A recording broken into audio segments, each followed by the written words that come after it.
up here. All right. Mr. Marco, Dr. Tony, how are you? Nice to meet you. Thank you for being on the Cricket Spine Show this week. You have what's called Next Level Sports Massage. Phenomenal. I've seen all his videos. He does a phenomenal job. He walks the walk. All right. So with what I want to talk about is how can massage help an athlete? How does massage keep someone in shape? And someone who's done before, been my patient too, he understands how the whole body can stay healthy. That's my big picture. So give me a quick background too, Marco, why you got into massage. So I got into massage a while back Mm-hmm. for the reason that my dad actually, he's leg amputated. So we had a struggle with him to try to get him to go to physiotherapy.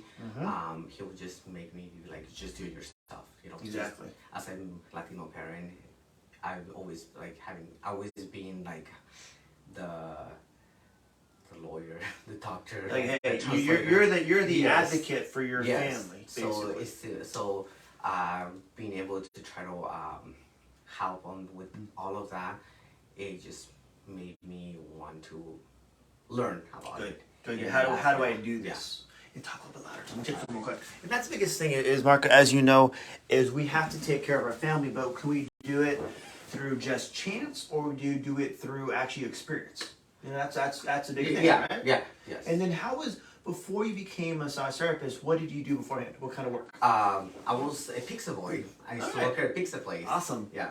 That's a great. And then did that work ethic help you when you became a massage therapist? It definitely helped. Uh-huh. Helped me with just opening up. Good. Because I started up as a the reason I started pizza place was because I always wanted to be an adult. Yes. I was 16 when I started working, so Uh-huh. so since I'm like I always felt like I wanted to do more.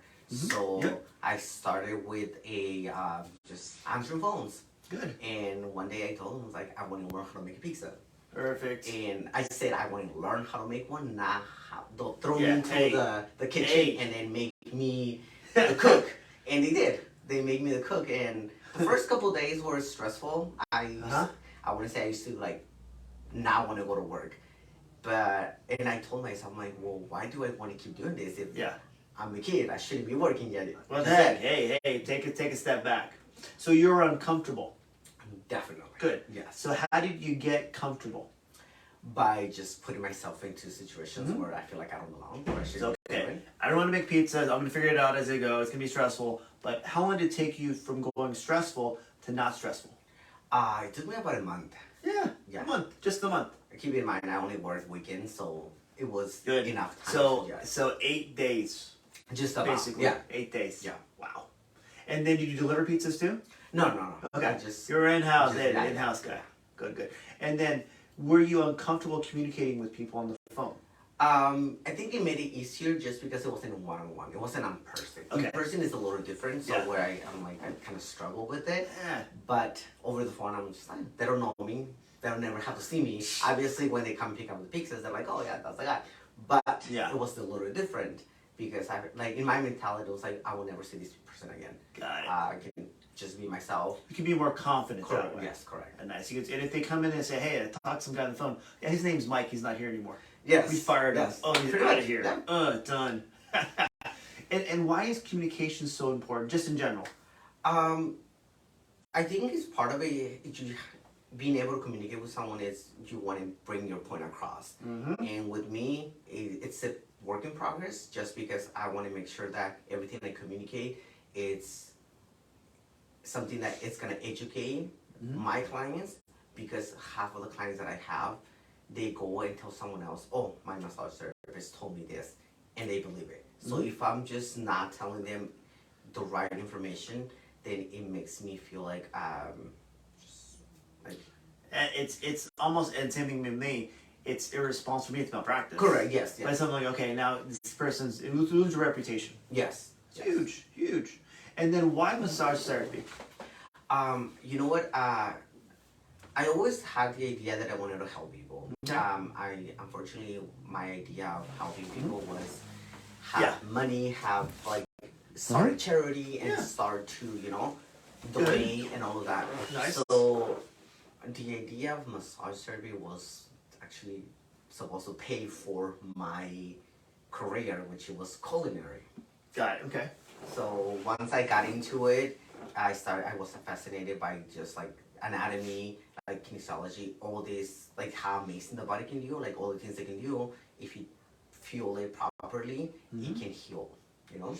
So that was kind of like, it shifted to like massage therapy, and it was so since I'm like the fact that I can help someone, and it's not only like the action of me helping someone, it's the fact that they're in pain for so long, and then they tell me, "Wow, you took my pain away," which I think that's the reward for me.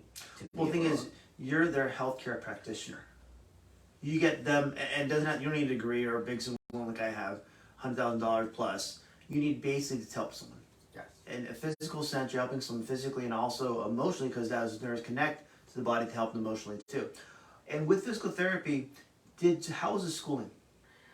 You know what? So I didn't continue the kinesiology program. Okay. I stepped back from it, and I went towards the massage program.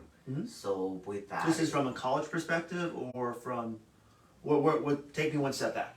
So kinesiology versus massage. What was before that? before that, like, that's pretty much Undergraduate or Yeah. okay, got it. Okay. So it was those things where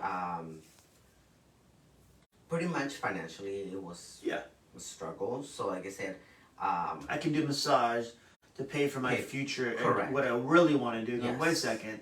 I like this. I'm helping someone feel better. I mean, you're getting kinesiology. You're getting understanding. Yeah. You don't need to go to school for that. correct. You just got to learn it. Yes, and I think just applying it. I feel like I'm kind of a nerd when it comes to like reading books Nothing wrong with being a nerd. and everything. It's like People. all this. I'm fascinated. Like I said, the human anatomy it fascinates me. So if I can get my hands in a book where I can read, I like to do so. And I put in my own theory into it, and then I apply it into what I do. And sometimes I can answer those questions, or okay, well, this is what I read, and it kind of makes sense why lymphatic system works with this. So all these little things Good.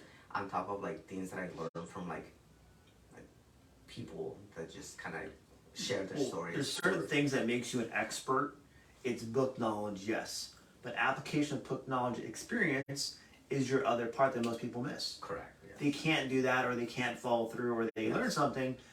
The best in the chiropractic school, for example, the people that got straight A's, that didn't have communication skills, didn't have people skills, they're the ones that went back and taught, because they couldn't survive in real practice. Correct. They couldn't apply it in their life to become a good chiropractor, good massage therapist, and actually run a business that way too. So having that combination of self-taught, self-interested, and passionate about what you do, along with experience working with clients, at that point taking that whole thing, putting it in a pot, and making yourself more and more of an expert in your field.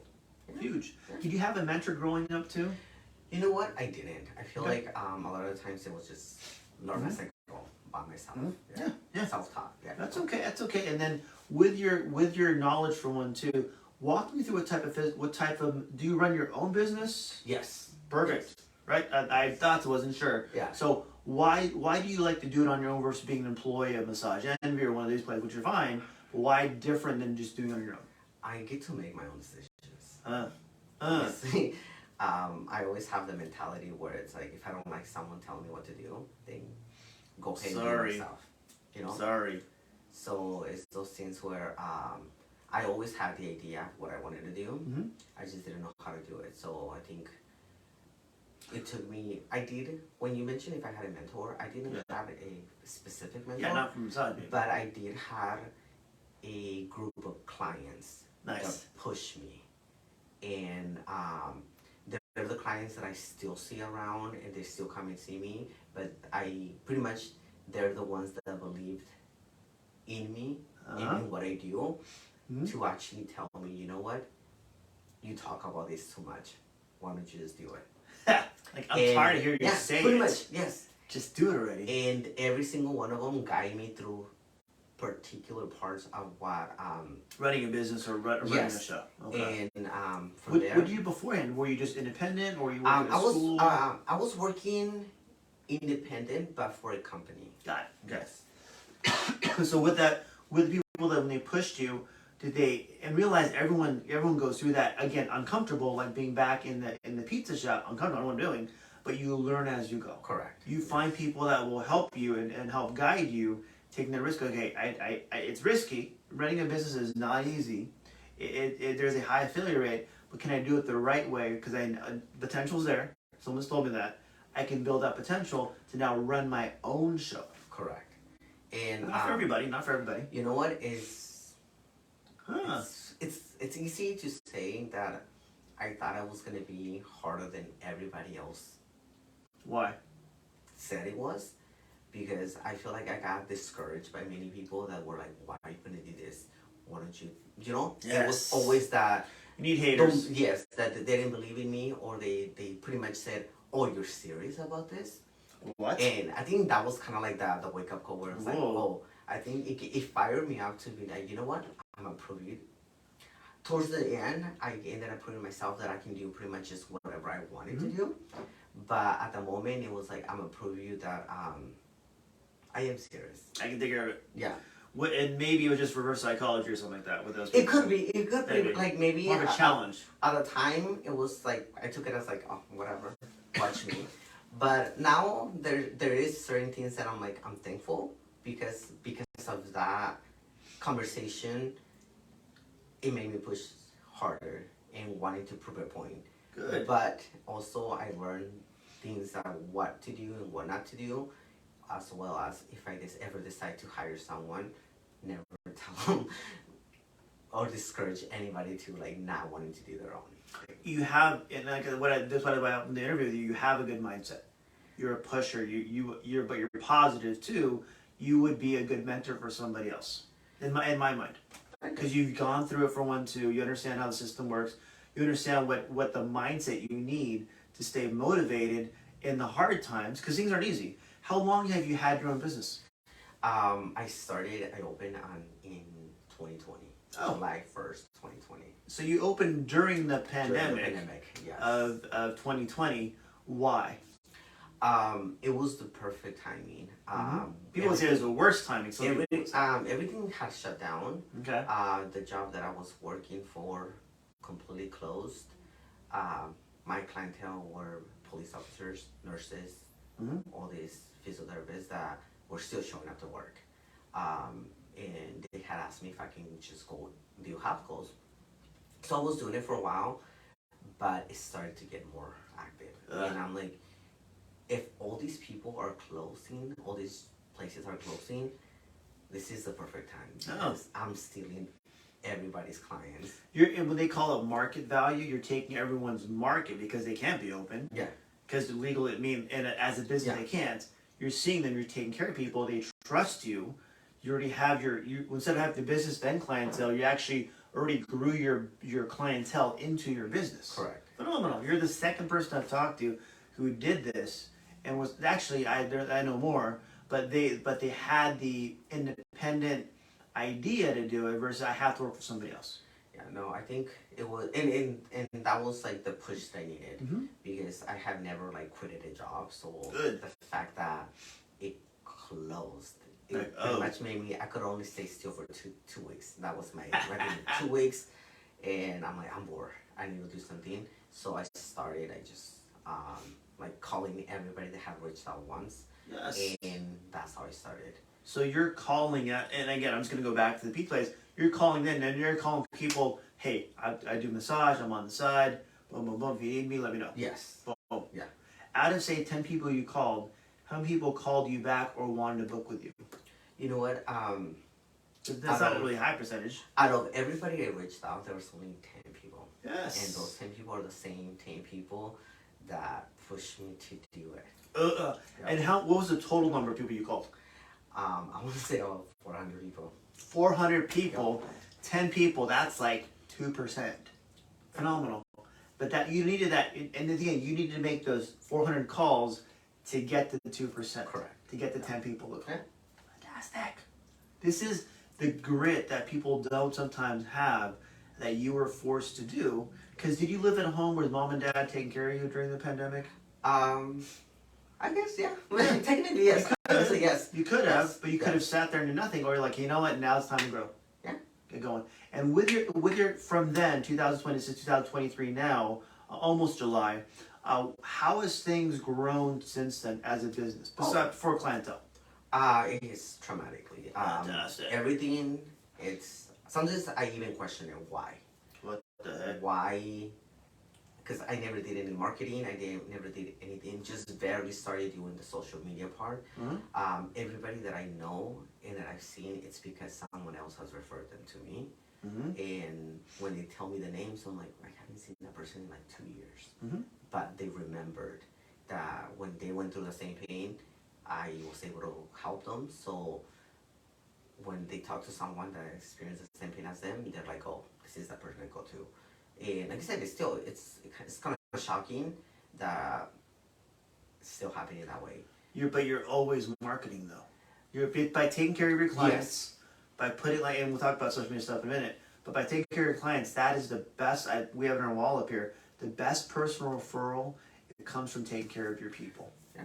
Because they're the ones that refer you someone. Hey, I know this guy is good. Go see him. Don't even ask me more questions. Done. Yeah. Good. And then going to your clientele. Who's your clientele now, 2023 in June? So right now it's a little bit more of athletes. Mm-hmm. So and let me rephrase that a little bit because a lot of people think if I don't play for a professional team, I should be called Not sponsored. I don't have a contract. But I believe if you play any sports, you're considered an athlete. You might not get paid like one, but you're still putting your body through everything that an athlete does because essentially that's where you're trying to go to, you know? Yeah, and you have a day job. Yes. So I think, so far right now, that is my clientele as well as like my regular clients. I never close my doors to anybody, but I focus a little more on active, like people that want to stay active because they want to make sure, they want to fix themselves to continue to stay active. And working with active adults for one, too, that may competitive sports or not, how do you keep yourself in shape to work on, is it important to keep yourself in shape as a massage therapist? Correct, yes. Why? Well, you have to practice what you preach. You think. Pretty much. Some people don't, but you do. Like me, one of the things about me is that I have to learn different movements, different things, because when I meet with certain people, they tell me, oh, I play football, and I'm like, well, I never played football in my life. So if it's possible and the opportunity is there, I'll have them teach me something so I can understand the body. Same thing. I started with jiu-jitsu, so I played. I tried it. I put my body through everything that they did, so I can be able to understand it. Same thing with like running. Not a runner? I like to run. Okay. But originally, when I had clients that were runners, they had invited me to. Let's go to a marathon. Yes, and it was those things that I'm like, no, I'm okay. Come on, but please. I know how the legs work. Yeah. I can. Mechanics. But every sport or every client that I have got that have never played sports, I always try to put myself through it at least a month or two, just to understand the body. So I think staying fit, staying active is one of the things that also helps me build experience through my body, because I can relate my pain to their pain. Yeah. And that kind of builds a rapport with someone, like, oh, cool, I got my dislocated again, my rib hurts too. Yep, I've been there. Yeah. Well, there's something called sympathizing, where you can understand someone's pain. Empathizing, you've gone through the same experience. Yes. Like, yeah, I had that when I had the same thing. Correct. Yes. And I like that. I patients do jiu-jitsu. I'm not jiu-jitsu. I'm not gonna do martial arts. I'm gonna hurt myself. No.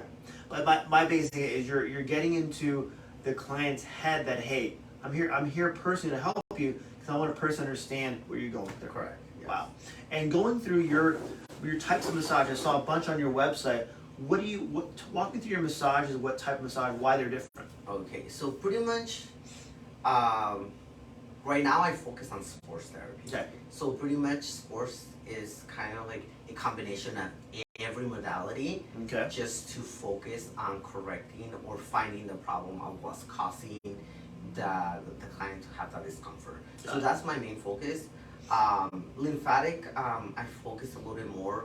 What is lymphatic? Lymphatic, it's pretty much your it's pushing, helping the lymphatic system activate. Good. So it can start to push everything to where it should be.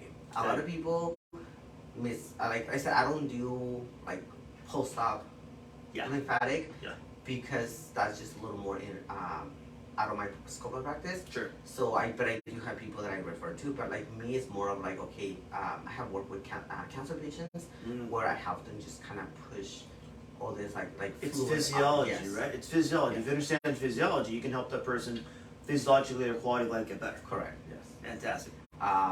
Swedish, I do not like to push Swedish because it's a little boring to me. I like to be challenged all the time.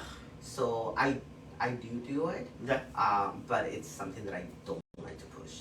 Obviously, with cupping and scraping, that's part of something that I include into sports, just because they're tools to help me as scar tissue breakup, everything else too. So that's pretty much like my main focus is sports massage and corrective exercising. So that's kind of what I like to push.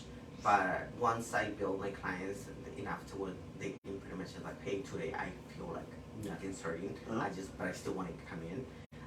We'll do more of a light relaxation session, but it wasn't primarily the reason they came in for. Perfect. And then do you use any modalities, like you said, some cupping, scraping, compression sleeves, things like that? I do have compression sleeves. A lot of the times I don't use. I use like flossing. I like to floss a lot. What's flossing? So flossing is pretty much using a band to kind of help push fluid out of the area. And once you let go, it just rushes into it to allow it. It's more blood flow, it's more circulation going. Pretty much, yeah. That's so awesome. You can do it through the scraping or just the flossing part. So that's pretty much what I do. Like definitely everything that I do is in stretching, included with every session. Good. So it's those things that, like I said, I pretty much take every modality that I know and that people are doing right now into what I call sports massage. Because not everybody needs everything at once, but everything's available. That's almost the goal to get you to where you can be athletic, you can work out, you can be active. Now you're going to have certain things happen from that, which is expected to get everything out of there. Yes. Good. What's your first day as a new client? What's your first day with you? What do you normally do? So pretty much, my whole system is done online. So once they fill up everything, I go into the soap now or like everything that they like intake, and pretty much look up what they mentioned that they had or the pains that they had, and pretty much build a plan right there just by figuring out what is it that they have marked down as pain. That's just me personally. Once they come in, pretty much I ask them like to just explain to me what's hurting. Sometimes I tell them like if you feel like you need to like point out in my body, push, press, show me where you have the pain, and often I do like an assessment. Pretty much just do like a overhead squat to kind of check their mobility, see which muscles. You want to check their movement overall. Yes. Fantastic. And based on that, I can tell them like it makes sense why your hips are this way because of your one leg seems like your your whole body. Yes. One shoulder goes higher than the other one, and it starts to break down everything and why. Like without even doing anything, some of them already understand why everything's making sense. And then once I finish doing it, it's those things where they're like, okay, I can feel the difference. But I always try to make them feel like, I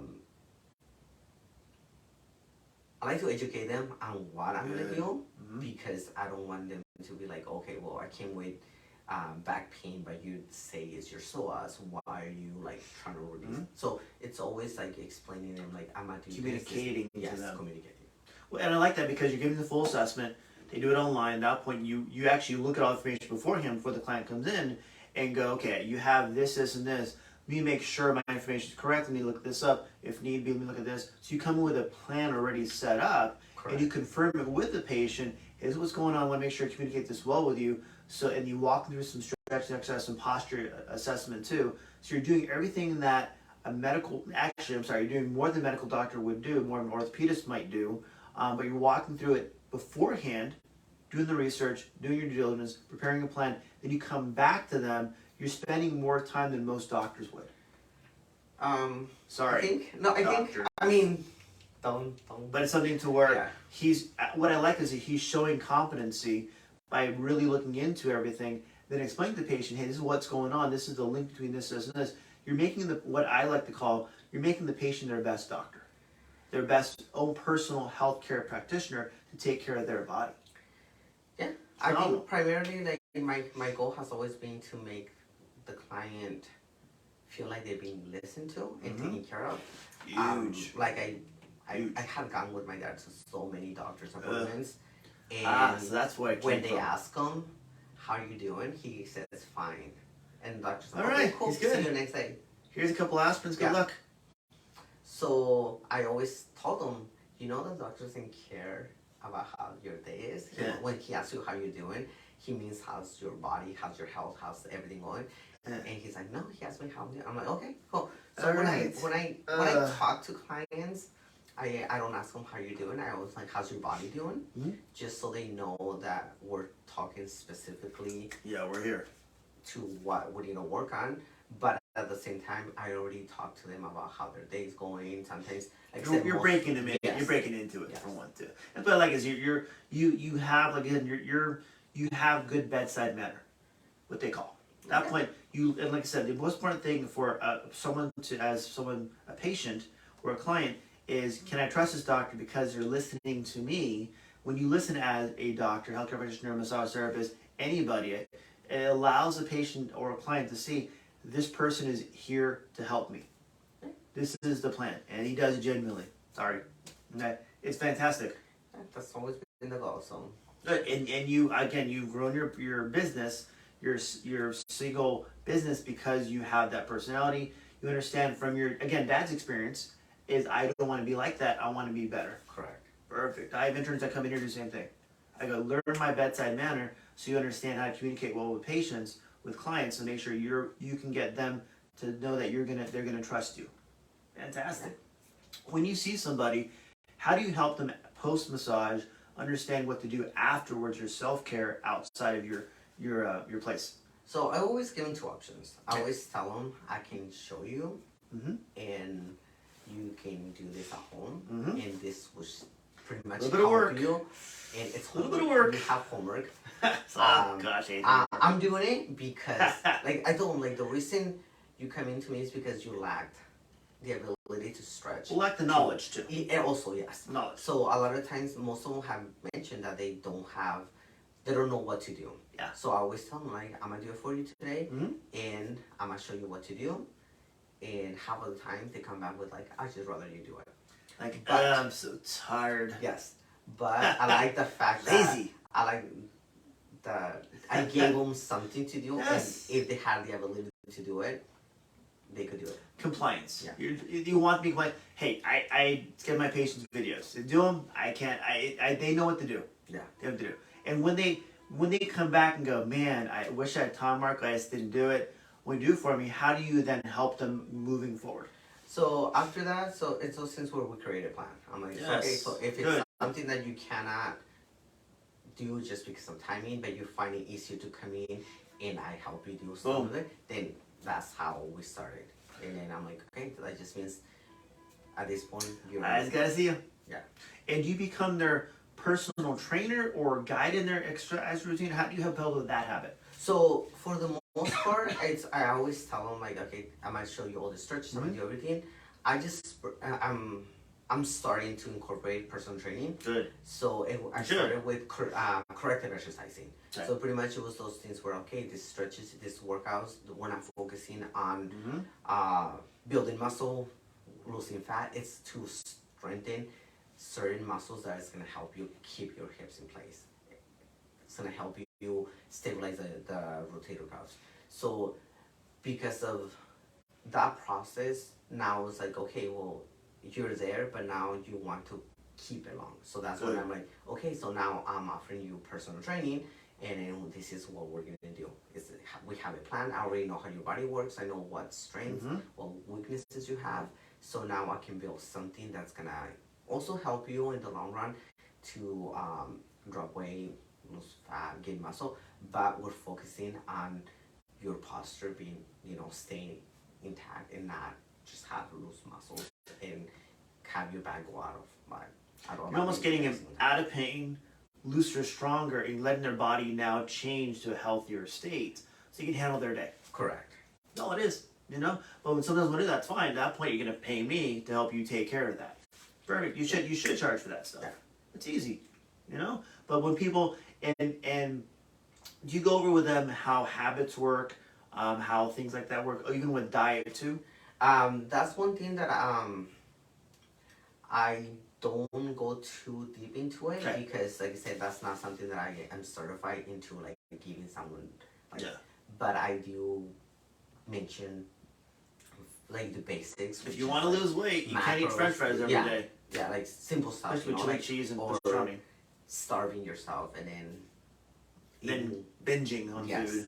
So it trust me, like I gone through the whole process of the same, like dropping, losing. Like I said, I do jiu-jitsu, so I have to cut weight. Then I guy competes. Forth.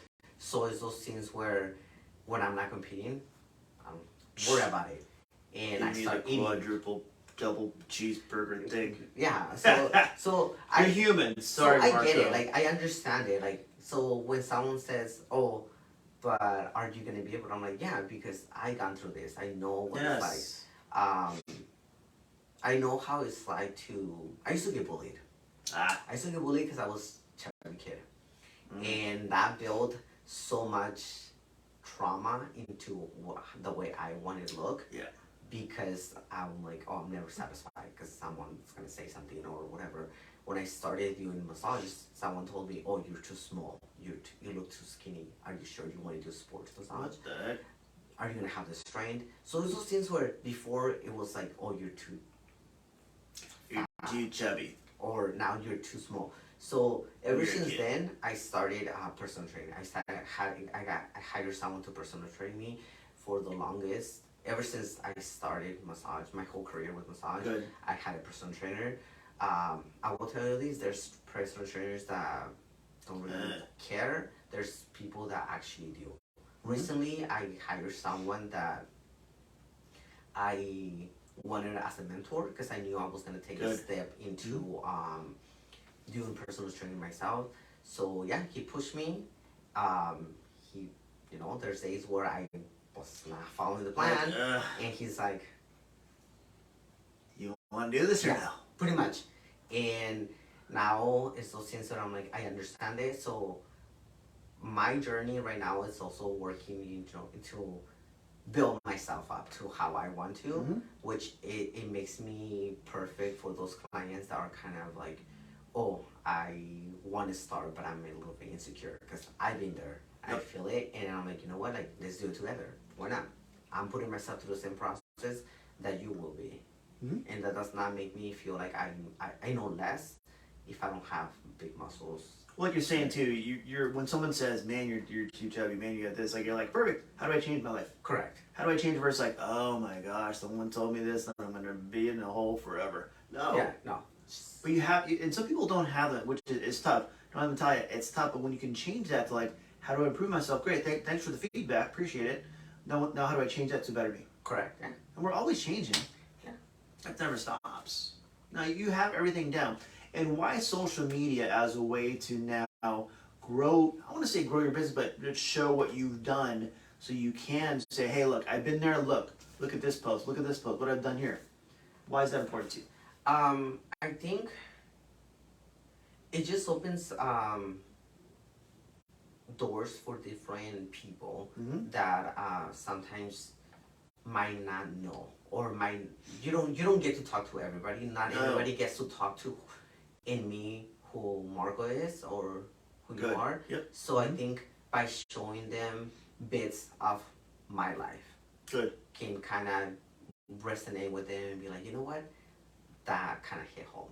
And sometimes I like if you really go into my Instagram, there's posts where I went through depression and I gained so much weight and I went to a dark hole where I just thought that was it. And then something happened and snap out of it, and then I went to where I am here now. So it's those things where I know a lot of people say that social media is kind of fake because you just post the great part of it. No. But I like to post here and there, and like I said, things that happen when I'm sad or not, just because I want to show them that I'm a real person, you know? Marco is not Disneyland. Pretty He's much. not a Disney caricature. Correct.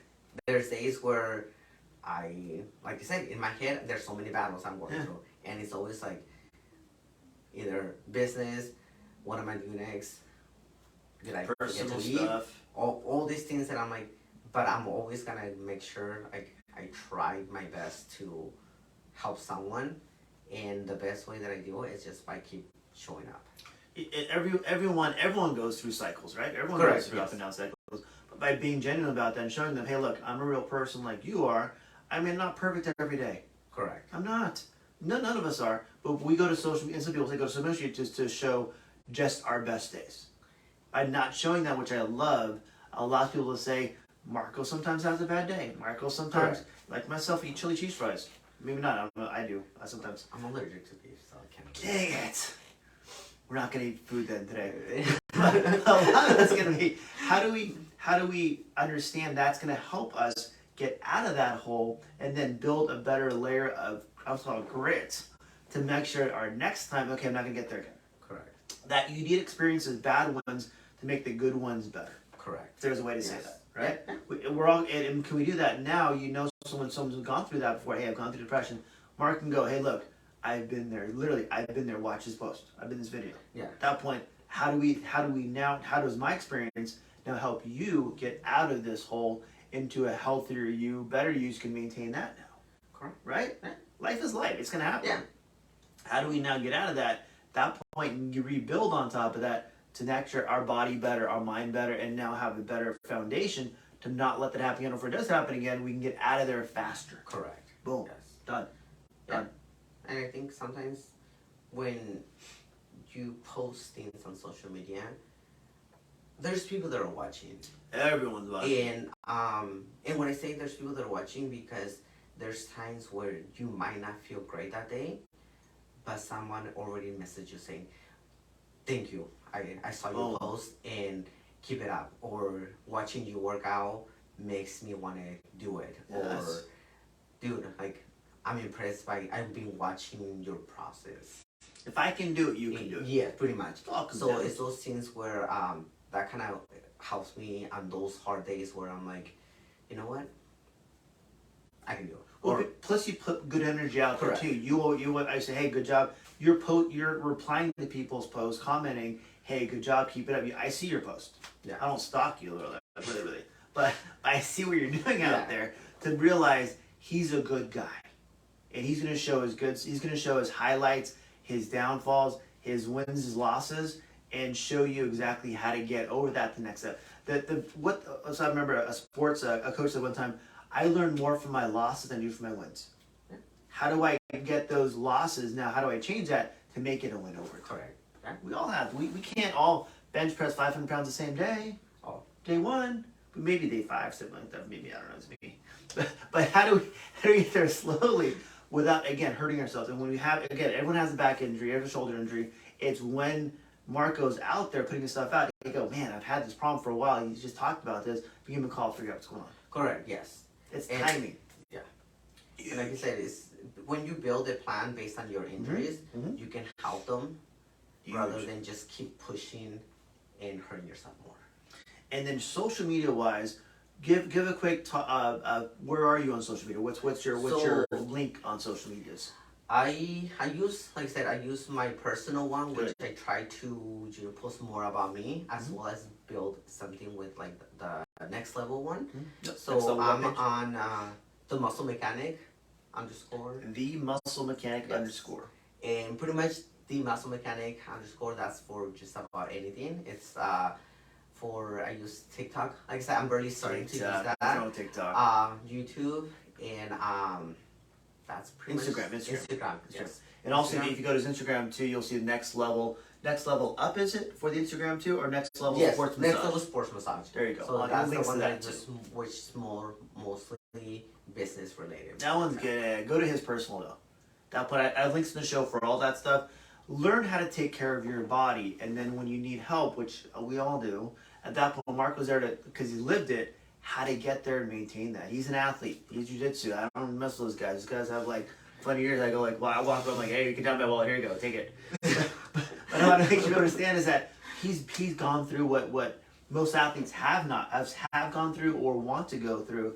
Help him get you there, and then once you feel good, at that point, make sure you maintain that. Once you have a higher, if you want to call it state of health, at that point, Mark will help you maintain that too. That's the plan. You know? Yeah, that's always the plan. Anything else I missed? Anything I missed on the show? Anything I missed? No, I think it's pretty good. That's a good for our first show. Yep, All right, my definitely.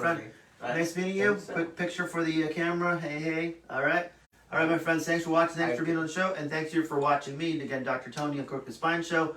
And my guest, Marcel Marco. Definitely follow him. He's the guy that fixes me every time. Yeah, So- I try my best. Yeah. I'm going to call him Massage by Marco. That's going to be my tagline for Mr. Marco.